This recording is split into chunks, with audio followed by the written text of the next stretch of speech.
We are in Addis Ababa, the capital of this East African country, with a population of over 77 million inhabitants. For any visitor, Addis looks like most developing towns and cities on the African continent. Traffic congestion is noticed even in the absence of commercial motorcyclists on major roads.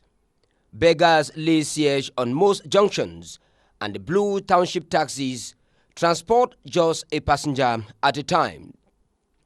In our search for Cameroonians living in the Ethiopian capital, it was observed that their relationship with the embassy was not too cordial.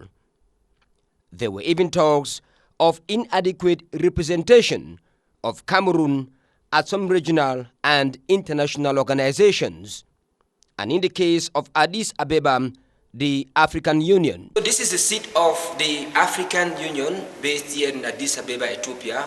We've moved around the main building. You can find the images of Nelson Mandela. You have Tafala Balewa here. You have Patrice Emery Lumumba, the Democratic Republic of Congo. And we've moved all around, but difficult to find one insignia which belongs to Cameroon. And so the question about the representation of the country is still being raised by Cameroonians here.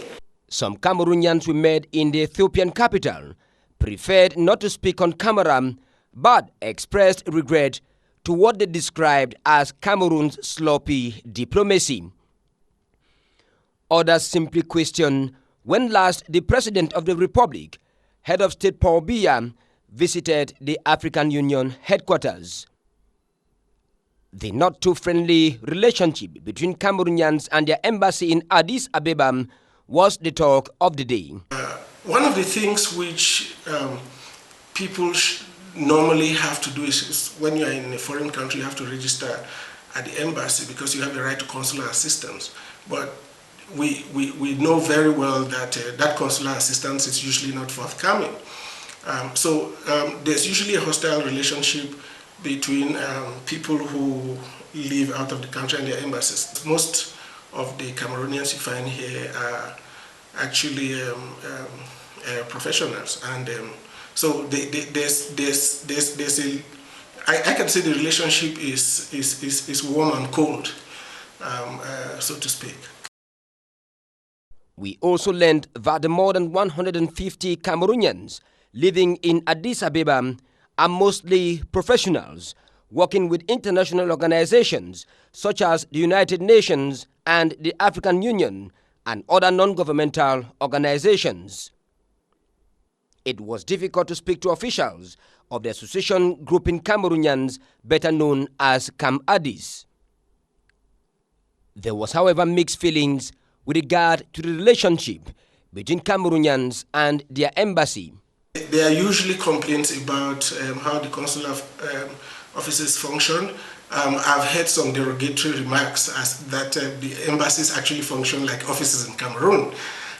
Some of us haven't had that problem. It's led to a situation where most Cameroonians out of the country have a kind of apathy towards their embassy. When we took the complaints of poor services, lack of concern and abandonment of compatriots to the Cameroonian embassy in Addis Ababa, the authorities there preferred to maintain a disturbing silence in the absence of the ambassador, who never mandates any of them.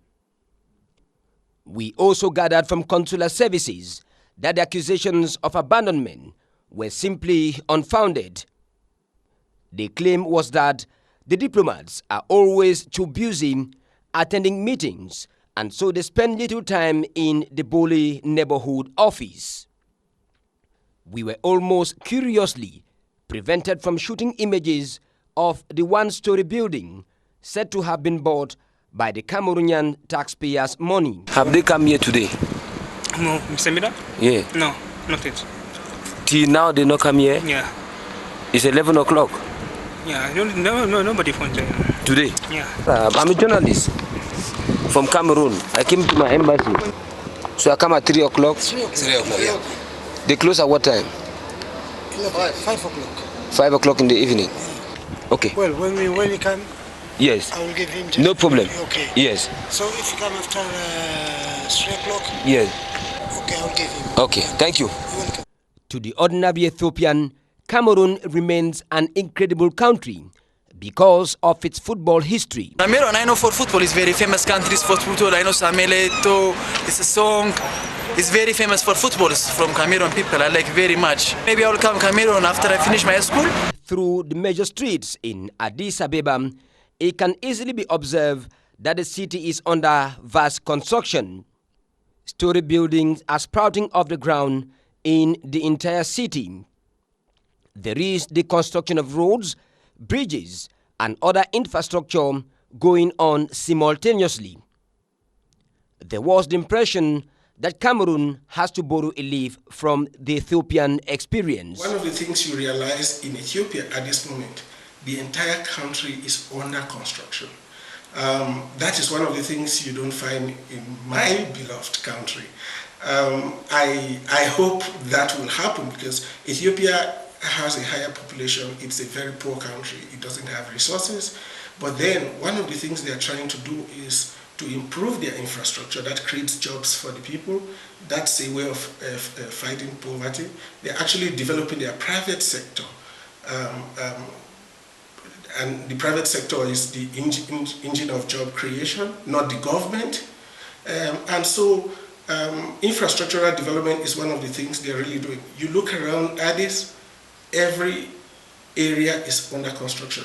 It's not even restricted to the capital city. When you go to the outskirts of the capital, it's the same thing. Road construction, buildings going up all over the place. The entire country is under construction. In the wake of the ongoing construction works to embellish Addis Ababa, Ethiopians attempted explanations. Developments are here and there in Ethiopia, especially many construction are taking place in Addis. The government is now keen to transform the country within the next 5 years. As you may know, the 5 years plan of growth and transformation is now implemented in Ethiopia, and everyone is running for that to make it successful. And the government has many mega projects, including the Renaissance Dam. As you may know, the dam is going to be one of the largest, the biggest dam in Africa and the third, I think, in the world. And the others are many powerhouses and power generating dams here and there in every place. And the biggest project out of this is the road project, as you can see in Addis. And in many parts of Ethiopia, there are many roads which are under construction and billion-dollar projects. Of course, the money has come from most of the money has come from foreign aid, and some World Bank is given the money for these mega projects. The private sector, apart from the government, has played a very important role in such a kind of development activities here in this place. You may be visited yesterday. There are many buildings erected and many houses are under construction, and the roads as well. So you can say all the projects are owned by the Ethiopian investors.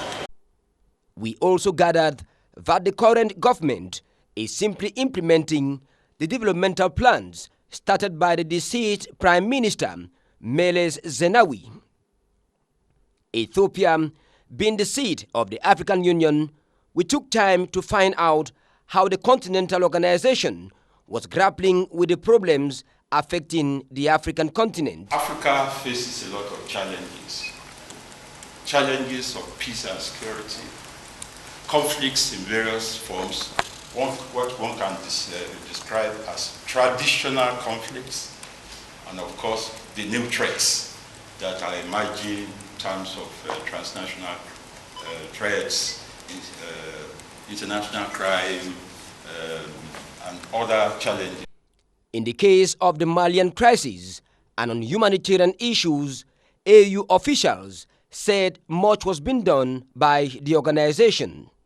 On the 24th of October, the Peace and Security Council had a meeting here to discuss and approve the concept of operation, the strategic concept. The president of the ECOWAS Commission also was here.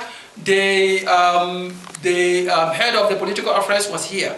And when the concept of operations, that the military concept was being adopted, it was adopted in Bamako.